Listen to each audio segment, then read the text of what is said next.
there is a truth buried beneath centuries of moral preaching. A truth so dangerous, entire civilizations have built their values to suppress it. Friedrich Nietzsche saw it clearly. He did not whisper it, he shouted it, and the world hated him for it. Society tells you to obey, to conform, to humble yourself, to be good. But Nietzsche warned, these virtues were not born from strength, they were born from weakness. They were created by the powerless to shackle the powerful. This is the hidden truth. The strong must rebel, or they will be consumed by the herd. Nietzsche's philosophy is not a comfortable one.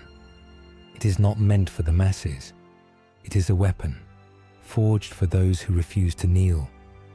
Today, we will descend into Nietzsche's forbidden world and uncover why the strong must rise against the moral machinery that seeks to break them. Nietzsche lived in a time of cultural decay, but he saw in it a universal pattern.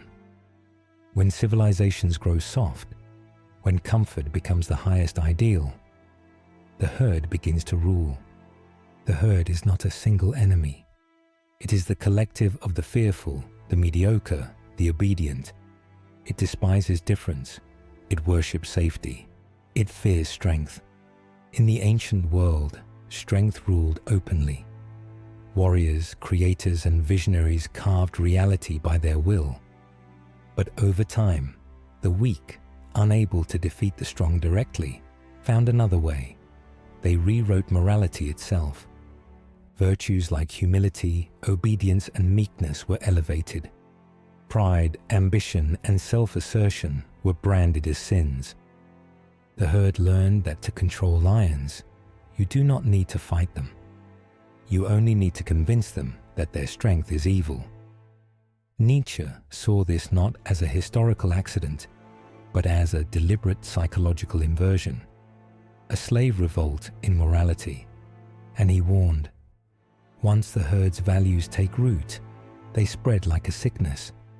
Soon, strength hides itself. Genius silences itself. Power bows to weakness. And civilization declines, not through invasion, but through internal decay. Nietzsche's fiercest attack was aimed at morality itself, not because he wanted chaos, but because he saw morality had been weaponized. He argued that the moral systems we inherit, especially in the West, are built to glorify weakness. They tell the strong to feel guilty for their power, and the weak to feel righteous in their resentment. This is what he called resentment, the hatred of strength disguised as virtue. The weak, unable to rise, condemn the heights as evil. They say, it is good to be humble. It is noble to obey. It is virtuous to be weak. And slowly, the powerful begin to believe it.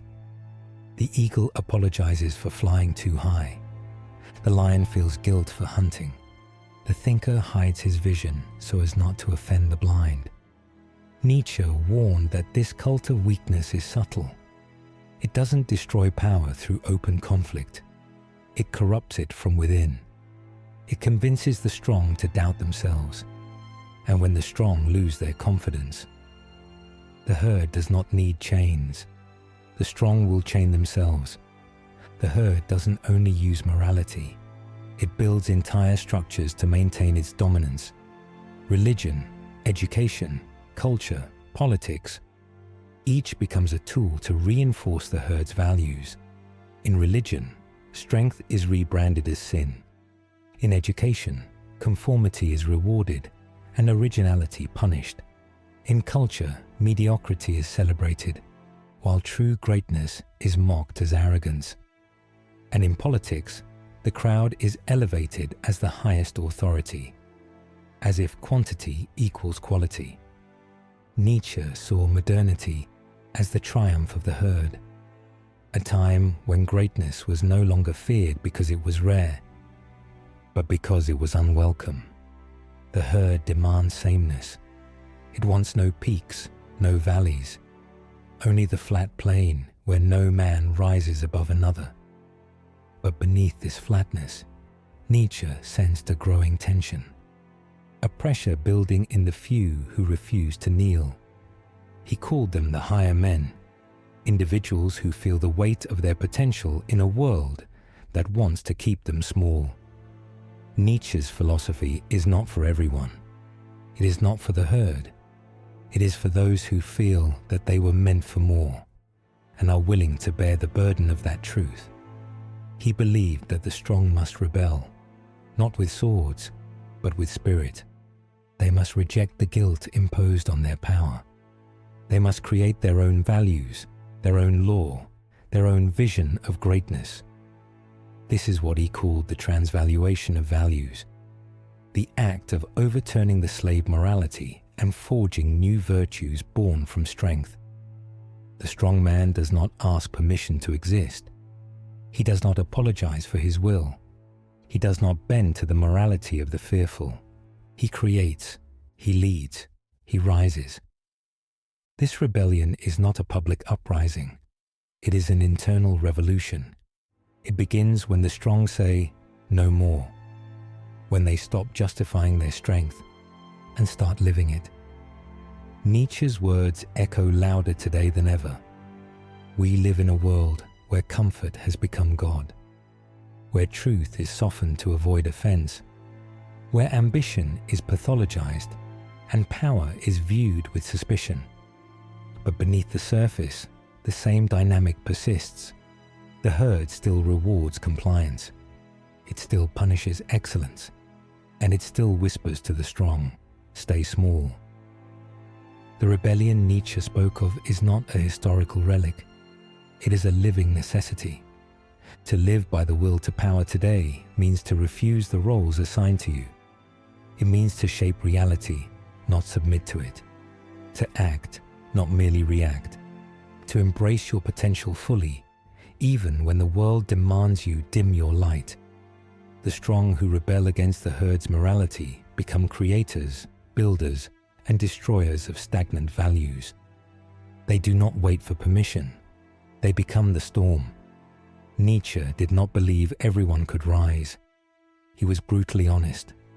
Most will remain herd. They will fear greatness. They will resent it. They will try to contain it. But there will always be a few who hear the call. The few who look at the world and refuse to kneel. The few who recognize that their highest duty is not obedience, but self-overcoming. For these few, Nietzsche's philosophy is not abstract theory. It is a command. Rise, create, destroy, become. Their destiny is to live as free spirits, standing outside the moral machinery of their age, to shape the future rather than be swallowed by it. And for them, rebellion is not an option. It is inevitable. Nietzsche's hidden truth was never meant for the masses. The herd will always cling to comfort, morality, and sameness. They will always fear the strong. But for those who carry greatness in their bones, his words are not merely philosophy. They are a summons. The strong must rebel, not out of hatred, but out of necessity. Because if they do not, the herd will not just suppress them, it will erase them. This is Nietzsche's hidden truth. Morality is not neutral. It is a battlefield, and only those willing to fight for their strength will ever be free.